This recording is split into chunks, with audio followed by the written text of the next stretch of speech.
Welcome into Locked On Knicks. Alex Wolf and Gavin Shaw here, reunited to talk about the OG Anunoby trade in depth. Got a little instant reaction in earlier, but now it's time to talk about this thing, what it means for the Knicks, what trading RJ Barrett and Immanuel Quickley means to the Knicks, and more next on Locked On Knicks. You are Locked On Knicks, your daily New York Knicks podcast, part of the Locked On Podcast Network. Your team every day.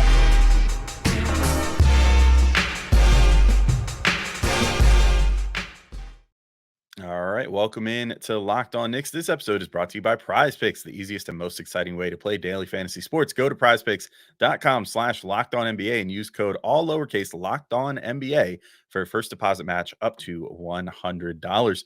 And I want to thank you guys for making Locked On Knicks first listen today and every day, whether you're checking us out on your favorite podcast platform or taking in the sights and sounds on YouTube. We appreciate you making us a part of your daily routine. Make sure you hit that notification bell or the auto download function on YouTube or your favorite podcast app so you never miss an episode. Certainly this week has been a busy one. We're here for a little more than usual. I think this is our 6th or 7th episode this week, thanks to this OG Anunoby trade. So you never want to miss one if there's any breaking Knicks news. I'm Alex Wolf. I'm editor-in-chief of Knicks site, The Strickland, which you can find at strick.land. And he is Gavin Shaw, favorite play-by-play broadcaster's favorite play-by-play broadcaster. Gavin, well, I'll just introduce the news for anyone that's been living under a rock or hasn't checked Twitter or whatever and didn't see the first episode we put out on this, but OG Anunoby's a Knick. Whoa. Sorry. Yeah, did I just break that to you too? Yeah. I didn't know why we were talking, but now. Yeah, I was like, Gavin, you got to get on right now. We got to do something. Suddenly it all makes sense, right? But yeah, OG Anunoby's a Knick. Precious Achiuwa also a Knick. Malachi Flynn also a Knick. In exchange for RJ Barrett, Immanuel Quickley, and Detroit's second-round pick this year. Gavin, I'll redirect anybody who hasn't listened to it yet right now. If you want to hear my full thoughts on it, I thought I was going to go for 15 to 20 minutes and ended up talking for almost a half an hour earlier today. So I gave some initial thoughts on this deal. But considering this is your first time getting to talk about it, what are your thoughts on the OG Anunoby trade? So first, for such a monumental podcast, I will apologize for any picture or audio quality issues because I'm coming to you from a hotel room in Eugene, Oregon. Was working for CBS Sports today. Really cool opportunity, Alex. I didn't think I need to bring my mic or camera. We said we are going to do game recaps Sunday night. I didn't imagine there would be a franchise-altering trade for the New York Knicks. But from now on, I'll open up my imagination a little wider. I will always carry a microphone with me on any single trip, as the Knicks could pull off something like this. Probably they're outside of signing Jalen Brunson, their single biggest move since the Kristaps Porzingis trade. I guess you could say signing Julius Randle as well. Let's just call it their single biggest trade in the last 5 years by a pretty healthy margin. My initial gut reaction, if I'm being honest, was I really hate losing Immanuel Quickley. That sucks. He's one of my all-time favorite Knicks. I'm comfortable saying that. I cannot believe maybe he comes back one day, but I cannot believe that there's a potentiality, if that's a word, that he'll never put on a Knicks jersey again. That sucks. And I think he's an incredible player, but I've kind of come to accept, as I've thought about this throughout the day, that the second he didn't sign the extension this summer, he was probably gone in some form or fashion. It became readily evident that the Knicks, and particularly Tom Thibodeau, did not see Quick the way you and I see Quick, which is someone who can start next to Jalen Brunson and someone who, when he's played next to Brunson, has had an extraordinary amount of success and has kind of been the co-engine of some of the best lineups in all basketball. And they just saw him as a sixth man and quickly wanted to get paid as someone who was a key part of one of the best lineups in basketball. And the Knicks said, no, you're a sixth man. We're not going to be big enough to win the playoffs if you guys are playing together. And maybe that would be proven true. Quickley has not had any substantial playoff success. But he's also only played a couple of games in the postseason, a couple of games, particularly when he's not a rookie. So that is up for debate. RJ Barrett, another guy, despite the fact that I've probably ragged on him harder than I've ever ragged on him the last few days, Alex. Someone that it's emotional to part with, like a number 3 pick out of Duke, the number 1 high school prospect in the country. And he wanted to come to New York. He embraced every single bit about being in New York. He's been a fantastic teammate in just about every form or fashion, the consummate professional, someone who I think embodied this franchise's newfound respectability. And it's painful to part with that, because there's always a part of me, even if it doesn't work out with another team, like it's always going to wonder what if with RJ, because we saw the flashes of how good he is at his best. We all appreciated what he did in last year's playoffs. I cannot say at the end of the day that I ultimately expect him to become a great player, but with his work ethic, if he proves me wrong, like I'll take that, and that would be very, very painful for the Knicks if that does happen. I have a lot of thoughts on OG, but I don't want to talk the whole 10 minutes, Alex. I don't know how much of that did you get to in your first segment. I assume you were sort of on the same page of just like the gut punch that this trade was, as exciting as it is. Yeah, I mean, immediately when I saw OG's name coming to the Knicks, I was like, sweet. Like, I was like, I'm glad that they pulled the trigger on this deal, because, I mentioned earlier, that was something that during our first recap of Knicks, Raptors this year, I was like, I made a special point to be like, you know what? Maybe I hope all these rumors are true, because I really see the vision. Like, I feel like he could be a perfect fit for what the Knicks need right now. And it turns out they thought the same thing, and they wound up bringing him in. That said, like, yeah, losing Quickley really hurts, man. Like, that's just you grow attached to these players, especially when you see them grow up. Like, Quickley went from having his limitations, from being a skinny kid getting into the NBA, to bulking up, to growing as a professional, also seeming to grow as a person throughout his time here. Like, you see these guys, and it's like, it's like having like I don't want to be overly dramatic and say like a family member or something, but like, you grow attached to them, especially like with us. We're covering these guys every single day. We're watching every single game, listening to so much stuff from them and whatever, that it hurt. I think he's a good dude. I think he's a phenomenal basketball player. I think that his work ethic is crazy. I think the Knicks are going to miss that. They're going to miss that energy. They're going to miss, everything that he brought, the swagger that he brought, like everything else. I mean, it's painful to lose him, but nothing else, if nothing else, the impact that he brought to the Knicks is going to be missed too. I mean, regardless of if it was appreciated or not, it was there. The numbers say it. Whether Tibbs wanted to admit it or not, like, the numbers said that he was phenomenally altering games for the Knicks. That said, like, OG Anunoby does a lot of the same things. If you look at, on off and things of that nature, all the same stats that we point to all the time that say the Knicks are so much better when Quickley's on the floor. That's pretty much all true for OG Anunoby too. And he does the same thing, but he's 6 inches taller and has a 7'2" wingspan, or 7'3" wingspan, whatever it is. So, it's tough to get too mad at it, other than the fact that, you're losing a guy that you've become kind of attached to over the years, and a guy who is probably going to torch the Knicks every time they face the Raptors 4 times a year for the next 10 years or so, which will also be annoying, but hopefully the Knicks will be good enough that they can absorb that going forward. RJ, I'm with you too. I pretty much said the same stuff earlier. It's tough. Like, the last 2 guys that the Knicks have drafted in the top 4 of the drafts, the first 2 times they've done that since Patrick Ewing, they traded both of them rather unceremoniously. Yeah. And, just haven't come to that franchise savior yet on that Ewing level. But RJ was deeply flawed. I mean, I wish that the Knicks could have, and maybe this will be a good segue to the next part of this discussion, but, I wish the Knicks could have found a way to just make this RJ Barrett for OG Anunoby, because I think that's a seamless fit for both sides. But I think ultimately, like, the fact that they had to include Immanuel quickly, but luckily were able to get out of it without giving up too many draft picks, speaks really highly of Quick's value.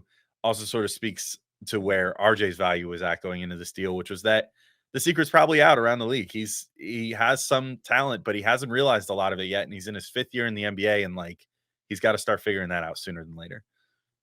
Yeah, I think just to circle back a little bit, because I wanted to drive this point home, like where the Knicks' heads were at this summer. Like, when they got DiVincenzo, like we both came on this pod and talked about how or at least I don't want to speak for you. I think I thought it was pretty inevitable that one of Quickley or Grimes would be on the way out, and we've talked ourselves in circles all season saying, wow, they're screwing DiVincenzo. How are they not playing Grimes more? How are they not playing Quickley more? I mean, the fact of the matter is, unless they were willing to start Quickley, and even if they were, unless they just fully excised RJ from the rotation and essentially made Grimes a small forward, there was no way they were ever going to play these guys the appropriate amount of minutes. And DiVincenzo was a signing for now, yes, and a signing to make the team better from game one. but he was also insurance for if you lose a Quickley or if you lost a Grimes. And no, DiVincenzo does not bring the same on-ball creation that Quickley does, or the same level of like off-ball defensive genius. And we could get into like exactly what that shift means for the Knicks. Like him and Grimes are here because Quickley isn't, right? Like there is still depth and there is still talent. And this team, I think, is very, very clearly not done yet. And we can get into what that means and what that looks like. But they went from having about 3.5 shot creators, if you want to give maybe like a 0.9 to Quickley and a 0.6 to RJ, or 0.75 to both, to 2 shot creators, because OG is an all-world defender. He is an excellent shooter. He's a smart passer who will make the extra pass. He's a fantastic cutter. He is not a creator. And that is an area the Knicks are deeply, deeply lacking right now, and can only be remedied with another trade, because there isn't really an internal candidate, at least in my opinion, to take over those on-ball reps, those on-ball moments. What OG does do, though, in a single player, Alex, is combine RJ's positional size, which at the end of the day, again, agree with it or disagree with it, for Tom Thibodeau, if he was going to remain coach, it is a prerequisite to start games and to finish games and to basically play 30 plus minutes for him. You need to have that positional size, and is a two-way star, or if not a star, like two-way, like I'm trying to think of the best way. Certainly a defensive star, and certainly an excellent offensive player. I'll keep it to that, which Quickley was, but Quickley didn't have that size. So you get all those things in one player now. And I think that's where this trade was a no-brainer, I think, for the Knicks front office and Tom Thibodeau in particular, even if it's not that simple for us fans. I want to get into, Alex, a little bit more on the idea that the Knicks could have kept Quickley in this trade, why OG's impending free agency will ultimately be crucial for this team. But before I do all that, how about you tell us a little bit about our good friends over at PrizePicks? Yes, well, I don't know if anyone here has heard of PrizePicks before. If you haven't, you must not be listening consistently. You're not an everydayer. You got to, come on, man, step it up. But let me tell you about PrizePicks. It is the largest daily fantasy sports platform in North America. And it's the easiest and most exciting way to play daily fantasy sports, because if it's just you against the numbers. So instead of battling thousands of other players, including pros and sharks, you pick more or less than on 2 to 6 players on their stat projections and watch the winnings roll in. And with basketball season here, there's a pretty cool thing going on. You can pick combo projections across football and basketball from the Specials League. So it's a league that they've created specifically for combo projections that include 2 or more players from different sports or leagues. For example, you could pick LeBron James plus Travis Kelce at a 10.5 combo of 3-pointers made and receptions. And PrizePicks offers a really cool thing called the reboot policy, so that your entries stay in play even if one of your players gets injured. So for football and basketball games, if you have a player who exits the game in the first half and does not return in the second, that player is rebooted. PrizePicks is the only daily fantasy sports platform with an injury insurance policy, which is huge. If you play any form of fantasy sports, daily or otherwise, it's huge to have injury insurance, because there's no quicker way to derail a fantasy day than an injury, no matter how you play it. Also, what's pretty cool about PrizePicks, in addition to those combo entries, you can also pick multi-sport entries. So you could pick like 3 different sports on a single ticket if you want, put it all together and just pick over-unders. And if all your predictions hit, you win lots of money from PrizePicks. It's very cool if you're a multi-sport fan. So if you want to try for yourself, go to prizepicks.com/LockedOnNBA and use code LockedOnNBA for a first deposit match up to $100. Again, that's prizepicks.com/LockedOnNBA. And use code LockedOnNBA for a first deposit match up to $100. PrizePicks, it's daily fantasy sports made easy. All right, Gavin, we're back in, continuing talking through the OG Anunoby trade. And, based off where we left things at the end of that first segment, I think a good place to start would be with some notes from Ian Begley. So he put out a little video after the trade, and we took some notes off of that. So I'm just going to run through the bullet points real quick, because I thought some of these were pretty interesting. So Begley, it's all just paraphrasing just from what he said in the video, but said the Knicks and Raptors initially had discussions when the Knicks were in Toronto earlier this month. So good to know. Civility still exists, even when you have a pending lawsuit against each other. That's still the craziest part about this, Alex. Like, it's easy to brush over that, and I haven't seen it discussed yet. Wild that these two teams who are like just smearing poop at each other in public or on I guess you smear on each other, you would toss to each other. Point being, crazy that they pulled this trade off. I guess lawsuits aren't what they used to be. Sorry, go ahead. I guess it's also just a matter of like lawsuits are done in the courtroom, trades are done in the in the boardroom. I don't know, whatever room they make trades from. Leon Rose's office. I don't know, but anyway, yeah. So apparently they had discussions in Toronto earlier this month. The Raptors had some discussions at the G League showcase about Anunoby to other teams, and then ultimately came calling back to the Knicks because I guess the Knicks offer was the best. Which is kind of hilarious because remember when they said that the Raptors wanted like 3 first-round picks and like 2 young players for OG Anunoby, and yet I think Memphis offered 4 firsts last year, and I guess we don't know the protections on them, but that was not enough for Toronto a year. Yeah, crazy how the market has changed too over the course of just this last offseason as far as star trades go and just trades for high-level players. But anyway, so Begley also noted this could be setting up another move for the Knicks as it gives them further financial flexibility. This refers to the fact that OG is going to be a free agent this coming off season. I saw a report out there. I apologize because I forget who wrote it. It was from a little bit ago talking about OG with CAA and those ties. And this was when the Knicks initially had interest in OG. That he apparently had told people around the league, like, I want around like $40 million a season. That's why I'm switching agencies. He ultimately went with CAA and with Leon Rose's son, but apparently he had let it be known privately that he would take a little less to play in New York too. So pretty solid there. I don't know what's going on there. Anyway, the Knicks were concerned about re-signing Immanuel Quickley, according to Ian Begley, and the implications for paying guys like Grimes, Randall, and Brunson down the road. Also noted that Precious Achiuwa could be a good addition for the Knicks, which I'm sure we'll talk about in a minute. But he's 6'8", 7-foot wingspan, maybe could play some center under Tibbs. I outlined some of the rebounding numbers earlier that suggest like if Tibbs looks at those, he should feel comfortable playing Achiuwa at center. But then you had a direct quote here, Gavin, that you wrote down. Don't think they're done. Sorry, that was also a paraphrase. I just wrote it in quotes to show that wasn't mine. Okay, mostly pretty direct. Pretty close. A slightly indirect quote. Go ahead. Yeah, don't think they're done. 1 or 2 bigger moves could be on the horizon. So I wrote down a few names that I think could potentially be referring to there. Donovan Mitchell, always going to be linked to the Knicks.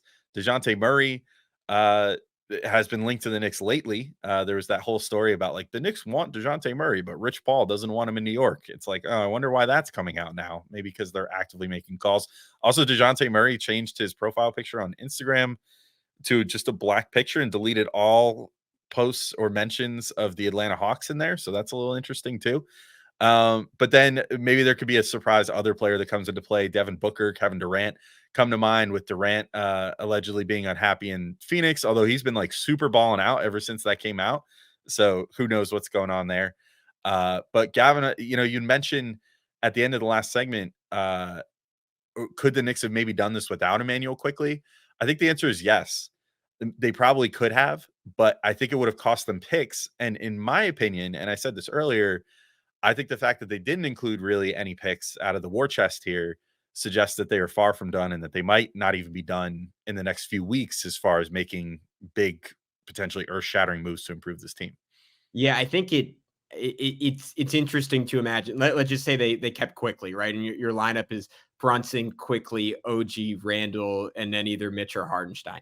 To me, that is a genuine contender in the East, but you're banking on Quickley being able to translate his regular season level of play into the playoffs, which we've literally never seen him do so far. And that doesn't mean it wouldn't happen. But I think what this came down to the Knicks is just one, like Tom Thibodeau, again, like I know I keep harping on this. He just fundamentally did not believe that Quickley and Brunson could play together. Like that is abundantly clear. And will that come to bite the Knicks in the butt if Quickley goes to Toronto and basically pulls a Jalen Brunson, but with better defense? I don't think Quickley's ever going to be quite the scorer that Brunson is, just because the bag is not as deep. But could he put up similar numbers, just shooting a bunch of threes, a bunch of runners, and being a really nice defender? Yeah. Do I think the like Quickley in that lineup with Anunoby, Randall, and Brunson is, height aside, basically like the perfect fourth player. Yeah. But you're going for kind of a 2005 Pistons model. And does that fly in a league where the Boston Celtics have 5 different guys with very good arguments to make an all-star team this year, where the Denver Nuggets have a player that, as incredible as Jalen Brunson is just a couple of echelons better? Maybe ultimately that probably wouldn't have been enough to win the championship.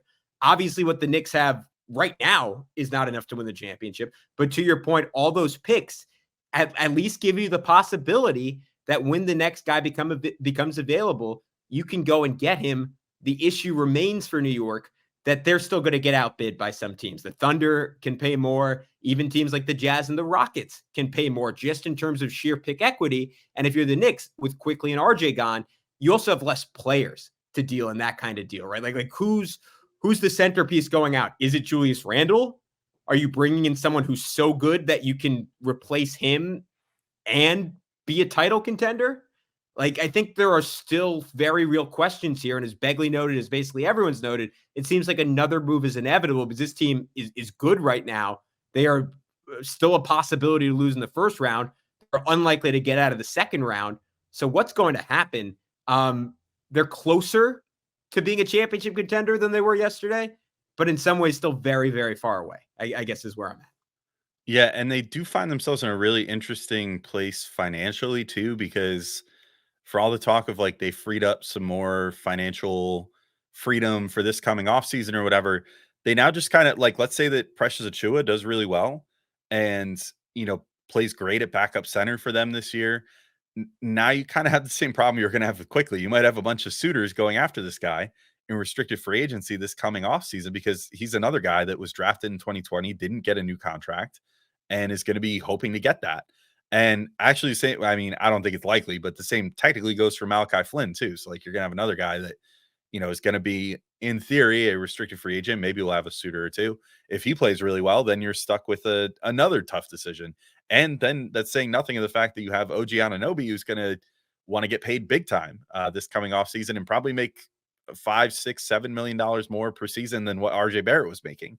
So they do kind of have to make up their mind quick. And this does have to be a move towards something bigger, I think, because like you noted, like they did lose out on some of their playmaking here. And you could stagger Randall and Brunson pretty well. And, Tibbs actually, it almost makes more sense. Like it feels like he's been doing that more lately, where he's been having Randall come in with the second unit more and sort of play make with those guys. Maybe this was all in preparation for this move eventually, because that used to be RJ's role. But they're going to have to figure something out as far as getting another playmaker in here, which that might be an off-season thing to tackle with the mid-level exception or something. But they still have to make that big deal. Like they have to use all those picks for something. They have to do something here and make that move, take their shot, try to win a championship. Because this is a move that forwards that agenda. Like Anunoby is not unless he is who he thinks he is, which apparently for the last couple of years, OG's been sort of privately saying like, I'm better than what I'm being, cast as here in the NBA. Unless that comes to be and he actually is like this hidden megastar that just wasn't allowed to flourish in Toronto for some reason, then the Knicks just got one of the best possible wing role players in the entire NBA, period. But a guy that maybe is not going to be that star level guy. And then, you kind of just need to figure out who the next upgrade is going to be then. And to your point, maybe that's Julius Randle. Maybe they feel like if they can trade like Grimes and Evan Fournier and like a whole bunch of picks to Atlanta, who are kind of floundering this year, that they'd be willing to blow it up. Maybe you trade those guys there with a bunch of picks, get DeJounte Murray. Maybe they think, okay, now we've got 3 legit ball handlers. DeJounte's got the length to play the 2 next to Brunson. And, you could sort of just make a super version of what he just had with Trae Young, I guess. But also with OG Anunoby to cover up for mistakes, with Isaiah Hartenstein to cover mistakes on the inside, eventually Mitchell Robinson next year when he gets better. I don't know. It's an intriguing concept, and I'm really curious to see what Leon Rose and the Knicks think is the solution here. Yeah, I want to throw in one thing real quick before Mhm. we go to break, Alex, because you kind of reminded me of it. It's just going to be so interesting to see what this does for Randall and Brunson, because on one hand, like so much is on their plate now, and they're going to have to do everything in terms of running the Knicks offense to some extent. On the other hand, we've said it a million times, but RJ, out of like almost any starting wing in the NBA, was just about the worst fit next to those guys. And it was kind of a marriage of convenience, right? Because RJ was seemingly the only guy the Knicks considered at 3, even if I was as a little bit of a Darius Garland guy at the time, but then you wouldn't have had Jalen Brunson probably. And then you bring in Brunson because of like all the family connections, and it just made sense, and the price was right. But it was never because those 3 were a dream fit together. In fact, they were a terrible fit together. OG, on the other hand, like maybe outside of someone like Paul George, just because he's a better player, like, is there a wing who, like, not that he makes the Knicks better, but in terms of none of those 3 guys getting in their way, in each other's way, like, is there a better fit in the entire league than OG Anunoby next to Julius Randle and Jalen Brunson? I'm not sure. And that's where, again, I go back to, like, for everyone like questioning this trade. And I certainly have my questions that it could end up looking stupid if Quickley makes an all-star team next season and continues to make all-star teams. Like, this is a dream fit. And I think that's why the Knicks do it at the end of the day. Yeah, my last thing before I quick toss it to our last break would just be to say, in regards to, and actually, you know what? We got a question. We have some great mailbag questions from you guys that we solicited off Twitter, and one of them gives me the opportunity to make the point I want to make. So I'm going to make a point about Leon Rose and about the Knicks and the general direction that they're taking things in just a sec. But Gavin, do you want to let everybody know about our good friends at FanDuel first before we do that? Absolutely, Alex. As the weather gets colder, the NFL offers stay hot on FanDuel. Right now, new customers get $150 in bonus bets with any winning $5 money line bet. That's $150. I always have to say it loudly because it's so much money. If your team wins, if you've been thinking about joining FanDuel, there's no better time to get in on the action. The app is so easy to use. There's a wide range of betting options, including spreads, player props, over-unders, and more. And Alex, on a day where the Knicks get OG Anunoby and Ian Begley, our buddy, comes out and says there are more big moves on the horizon. You know, there was only one place where I could go with all this, and that is NBA championship odds. The New York Knicks got moved up a little bit today, plus 4,000 to win an NBA title. Now, those odds aren't amazing, but they're really good if you think the Knicks have a superstar trade in them, whether that's a blow up in Phoenix or somewhere else, and they get a star. This team's a championship core. They're just missing their best player. That one small, simple step. So if you agree with that, visit FanDuel.com/lockdown and kick off both the NFL and NBA season. FanDuel, official partner of the NFL. Alrighty, we are taking your questions here on Locked On Knicks. The first one comes from our favorite Aussie, Victor Miguel at Victor_Miguel_B. And he wants to know, is there another step up OG may take defensively under a defensive coach like Tom Thibodeau? Alex, I'll throw that to you. Yeah, so I think the answer is yes. In my opinion, it would be rim protection. So I don't know if I've mentioned it yet. Actually, I know I've mentioned it multiple times, but OG has perfect NBA size. He's 6'8", 7'2" wingspan. He's built pretty well. Like, he's definitely filled out his frame as an NBA player. He looks imposing because he is imposing, and he can guard like pretty much every position on the floor if given the opportunity. But I think that the big thing would be if he could become a rim protector. And so I'll break down some numbers right now. So right now he's 94th percentile in block percentage for wings, or I should say last year he was 94th percentile in block percentage for wings last year at 1.1%. He's a little lower this year. I think he's at like 0.7 or something like that when I looked it up on Clean the Glass, but pretty respectable for a wing. And, you know, a guy that is, you expect that those are going to come when he's defending guys one-on-one and, you know, gets a block out of that scenario. Of course, he gets plenty of steals too, you know, just by virtue of being so long and able to get in passing lanes and stuff like that. But so very, very good in terms of wings at blocking shots. But in terms of a big, that would not even be in the top 50th percentile. So if he wanted to get into the category of being able to play like some center, he would probably have to start blocking shots about 2% of the time if he wanted to become like a half, you know, a top 50% player at that position as far as blocking shots, and defending the rim in that way. But I do think that if he can show that he could do that, there is a chance that Tibbs would trust him to go out there and finally run a small lineup. The Knicks run their own version of like a death lineup where you could have Randall at the 4 and OG at the 5, or if you want to say that Randall's the 5 in that scenario, it doesn't really matter. But have those two guys out there at the 2 big man spots, and then run something like Brunson, Dante DiVincenzo, Josh Hart, maybe like have your Villanova guys out there with those two, just run all the time, shoot lots of threes, maybe you sub Quentin Grimes into one of those spots and try to just destroy other teams with your 3-point shooting. But it would be the key to doing that is that OG Anunoby has to be able to show some rim protection. And, it's kind of funny because like Precious Achiuwa, I think will get some of those center minutes, and he's built very similarly to Anunoby, but just has more center instincts and, generally plays the position, plays his position more like a center, whereas OG plays more like a wing, which is fine. So just kind of require testing some things out in practice, see if it works. But if he does show that he's able to do that, then I think that could be another step he could take defensively under Tibbs. Other than that, though, I don't know if he really has another gear to find in how he already plays defense because he's already so freaking good at it. Yeah, I think the only thing I would throw out is more risk taking, and you more than hinted at it. You said this, Alex. Maybe my biggest concern with this trade is how dramatically his block percentage and steal percentage are down this year. To your point, he went from 94th percentile in block percentage to 64th percentile in block percentage, 95th percentile in steal percentage, a category that since his 3rd year in the league, so the last 4 seasons, he's never been below 88th percentile in. He's 54th percentile this year.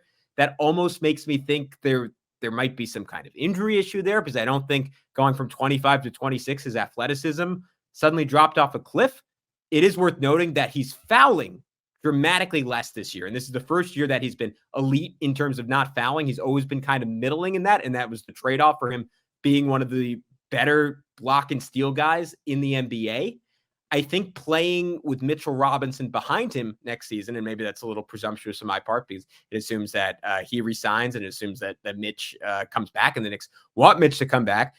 He's never had a rim protector like that in his NBA career. Like Jakob Poeltl is fine. Pascal Siakam is a pretty good shot blocker for a power forward. He's never, ever, ever played with someone like Mitchell Robinson. So more than Tom Thibodeau, I think the Knicks personnel will give him the chance to take risks and gamble for steals and blocks in a way that he's never had. And is assuming that's still in there and it hasn't weirdly been monstered away at age 26, that is incredibly enticing because he's someone that even without that benefit has been exceptionally good in those areas up until this year in his NBA career. The next question comes from Picasso times Socrates. Wow, that's who should be hosting this podcast. What are we doing? At the Real Bonnie. And they want to know, does Tibbs have excessive influence with the front office? The front office flipped Hart for Cam once he was no longer in his good graces.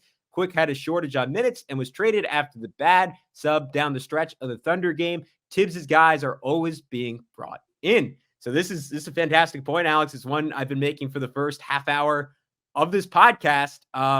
This feels like a Tom Thibodeau trade, and a trade that's like, we're not really questioning whether or not it was smart to bench Immanuel Quickley a whole lot and to not play him down the stretch of certain guys. So RJ Barrett could have Jalen Williams bomb threes in his face. We're just going to go ahead and do what's best for Tom Thibodeau. This was, I would say, a stunning endorsement of Tibbs. Maybe not stunning in that I think I knew they felt this way, but it's an incredible endorsement of Tibbs and basically saying that he supersedes everyone on this team. I think maybe not named Jalen Brunson.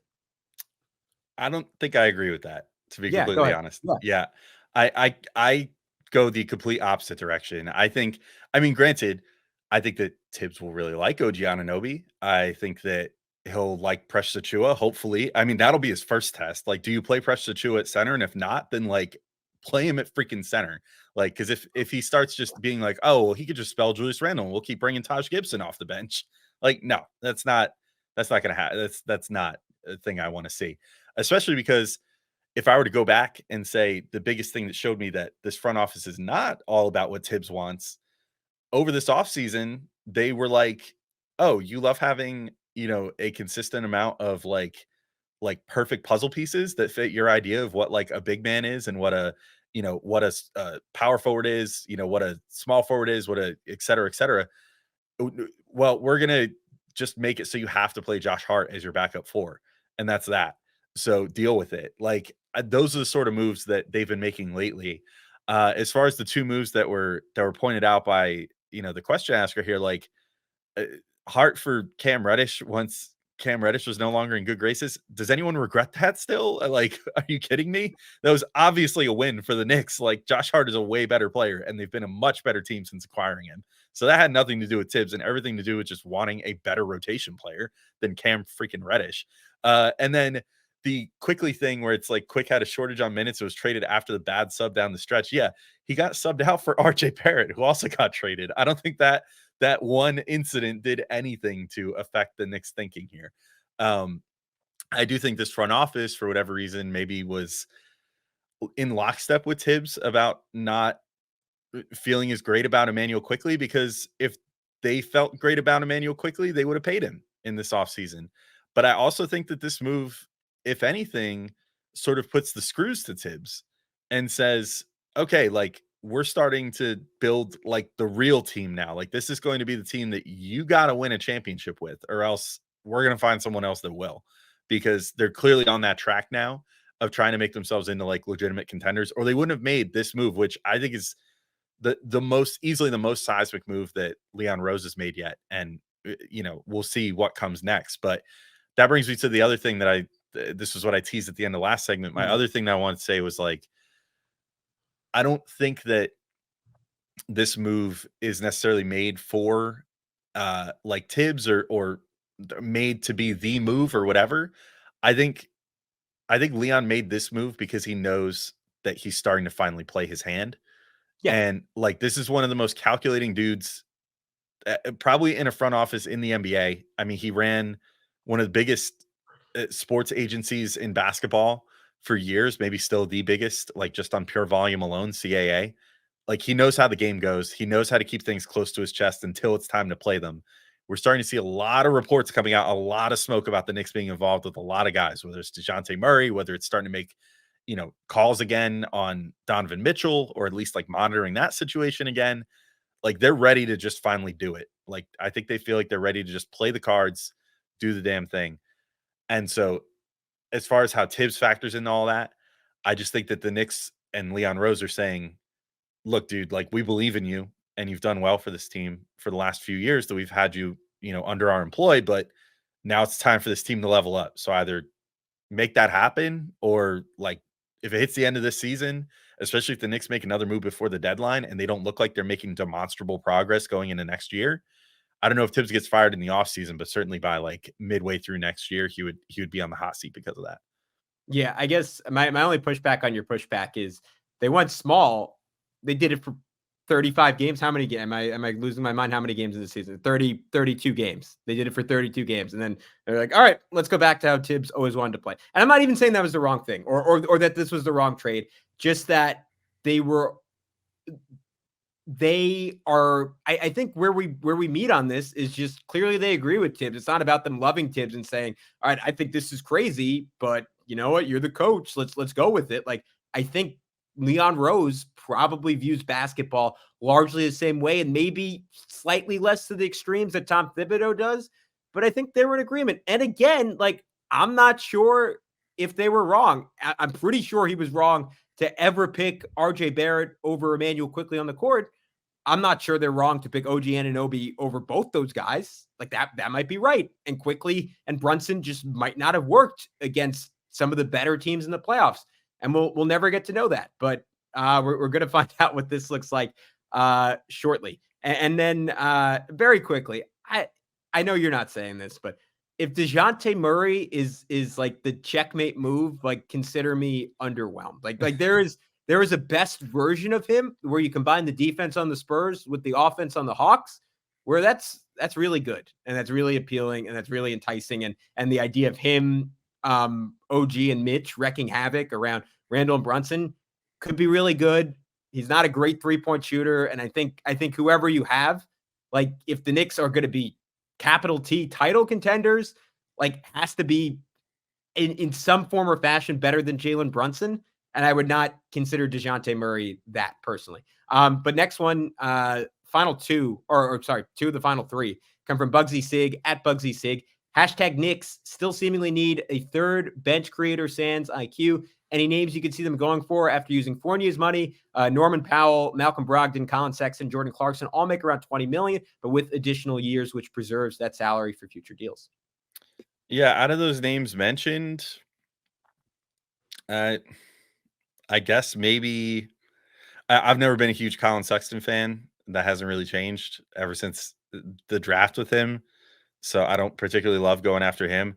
Norm Powell, I mean, I can't see the Clippers moving on from him because the Clippers, on paper have been good this year so far. So I don't know why they would be like, let's trade away one of our key bench pieces. Malcolm Brogdon, I could see them potentially going after if they deem that to be something that they want to do. But my truthful answer is I don't really see the Knicks using Fournier's money towards any of that. I full on think they're going to make a large move between now and the trade deadline, and they're going to use Fournier's money as a key part of that because they're short on large contracts right now. So I don't think that they're going to I don't want to say panic, but act swiftly in the next couple days to be like, oh no, for this next week of games, we need another creator. So let's get so and so in here using Fournier's money. I think they're gonna look to go for someone slightly bigger, whether that's a DeJounte Murray, whether it's a Donovan Mitchell, if they feel like they could pry him out of Cleveland with the threat of him just leaving for nothing for the Knicks in a few years. Whatever the case may be, I think that's how they plan on using Fournier's money. Yeah, I think it's worth throwing out that as we're talking, Alex, I just checked the box score. Dante DiVincenzo just put the finishing touches on a 38-point game. It did come against the Indiana Pacers, so that's kind of like scoring 25 against a normal team. But maybe they have a little bit more than we think. I am of kind of the same opinion as you. I think the Knicks are going to take a long look at what they have, and if another move's coming, it's going to be the big one or a version of the big one, because they have enough right now to win a lot of basketball games, I think. And RJ's shots just being redistributed to more efficient sources. Again, I'm going to say it one more time. Dante DiVincenzo scored 38 points on 21 shots tonight, which RJ Barrett has not come close to doing, despite often taking 21 shots in games this year. Let's see what DiVincenzo can do with more shots. Let's see what Quentin Grimes can do with taking the 10 shots that Evan Fournier managed to put up in 17 minutes. Alex, I did not watch this game, but I'm already infuriated. That being said, I think there are options on the roster. Maybe Fournier is one of them. And if Fournier was on a different team, he would probably be on the list of I wonder what if they got Evan Fournier and played him off the bench. That would be cool. I say all that to say, let's take a breath. Let's see what we have, and then go from there. But I think it's a totally fair and interesting question from Bugsy Sig, which is why we're going to address another one from him. Bugsy Sig at Bugsy Sig. Also, should Grimes return to the starting lineup? Alex, I'm fully honest with you. I'm very sleep deprived, but the first time I read that, I thought it was also should Grimes return to the summer league. And I was like, that's a little harsh, even if he hasn't been playing that well this year. Hashtag Knicks could use Dante DiVincenzo's scoring punch off the bench, and Grimes can get more shots without RJ on the floor with the starters. I kind of think my first instinct is that I want to see DiVincenzo play more, and OG makes that way more tenable because he can cover up defensively. But if you want to go all in on defense, the idea of OG and Grimes playing together is super enticing. I kind of think I think DiVincenzo is just probably the better scorer right now, and you need that a little bit more with the starters than even you do with the bench. But I don't know. Am I off on that? I think you just let Grimes potentially play himself back into the starting lineup, but I wouldn't just throw him out there and just be like, oh, I mean, obviously, I don't think that's in the cards, especially considering, like you said, DiVincenzo just capped off a 38-point night. So I don't think his job is in jeopardy in the starting lineup at all. But I could see a world where you're like, oh, all right, well, potentially if they don't go get another full-time, ball handler type guy for in the second unit, I think DiVincenzo fills that role a little better than Grimes does. As far as if you need someone to just initiate plays, if you had to have both Randall and Brunson out, you could cobble something together with DiVincenzo and Josh Hart kind of taking turns where I think that would work okay a little bit off the bench. I mean, DiVincenzo's not exactly like a point guard, so to speak, but he at least, I think he has a better handle than Grimes at this point. I think he's better at initiating a play or running a pick and roll or something like that. So in that regard, maybe it would make sense, but we'll see if that bears itself out. First thing that has to happen is Grimes is going to get more minutes without RJ and Quickley there for sure. He needs to make the most of them and play himself back into the starting lineup because he deserves to get benched. I mean, it's sad, but like he needed it. It's just he was not confident. He was not doing any of the stuff other than the shooting that we really loved on offense from him the past couple years. And then on top of it, wasn't even doing the stuff that he normally does all that well. So like he's got to figure himself out. But I really hope he does. If he does figure it out and can start playing like he did the second half of last year, then the starting lineup is going to be insane. If they run Brunson, Grimes, assuming no other moves, if they run Brunson, Grimes, OG, Randall, and Hartenstein out there, and Grimes can play as good as he did the back half of last year, like that's a team that is going to make some noise, especially if you have Dante DiVincenzo coming off the bench. Yeah, now it's one last point on this. To what you said earlier, like I would almost be surprised in games where they're both healthy if there's like a single minute on any given night where one of Julius Randle or Jalen Brunson isn't on the floor. I think it's going to be a total stagger, and I think that's a necessity at this point because if not, the Knicks are just going to get crushed in those other minutes, and that is kind of like if you want to like really boil down what the loss of Immanuel Quickley means. Like that's it. Like you do not have the luxury of playing without those guys. And on nights where one of them is hurt, you could be in some serious trouble because there just is not a lot of other shot creation here. Simply said. All right, one final question comes from Clyde Frazier fan account at Frazier, maybe the best handle on Twitter. It says, out of Donovan Mitchell, Cade Cunningham, Desmond Bane, or Jordan Clarkson, who fits into this new look Knicks best? I don't know where this list was pulled from, but I guess Cade Cunningham being the obvious best player available out of those. Like, I know Detroit's, down on their luck. They just broke the losing streak today, but I mean, I can't see them moving him on his rookie deal, considering the level of talent that he is and the fact that, like, if they ever do want to turn things around, it'd be really stupid to trade the guy who's like a super good playmaker, very good ball handler, good at basically everything with basketball. So let's just take his name out of there. Desmond Bane just extended on like a giant contract extension, max contract extension, if I'm not mistaken, with Memphis. So that's not going to happen. So let's just talk about Donovan Mitchell and Jordan Clarkson. Donovan Mitchell, obviously, I think that's obvious. I mean, he's just a much better player. I think that now with Anunoby, hopefully a locked in Julius Randle, and then eventually Mitchell Robinson, spelled by Isaiah Hartenstein or someone else, and like the amount of defensive players that you have on this team, you can, I think, afford to have a backcourt of Brunson and Mitchell, in which case, I mean, their offense is just going to be completely unmatched. I mean, that's probably one of the best offensive backcourts in basketball right now, if not the best, as far as just pure scoring talent. So, yeah, I think Donovan Mitchell over Clarkson just because he's magnitudes better of a player. Now, if you need someone who you can get on the relative cheap, Clarkson is better if you want just a stopgap. But if you want like the next legitimate move and like want to really build this team out, it's Donovan Mitchell. I like Jordan Clark now. Cade Cunningham would be really cool. And that's the kind of guy I'm talking about when I'm saying you could use someone with a ceiling higher than Jalen Brunson. I cannot imagine the Pistons, though they've done some crazy stuff, are going to part with him for any number of picks, even though he's until like the last 5 games or so actually had a pretty disappointing season. Donovan Mitchell, like let's end here because that is the clearest guy in terms of someone who has a fairly high chance of being available, certainly by next offseason. I would say is still a possibility to be dealt before this deadline, and has expressed an interest in coming to the Knicks. Does that make you a championship contender?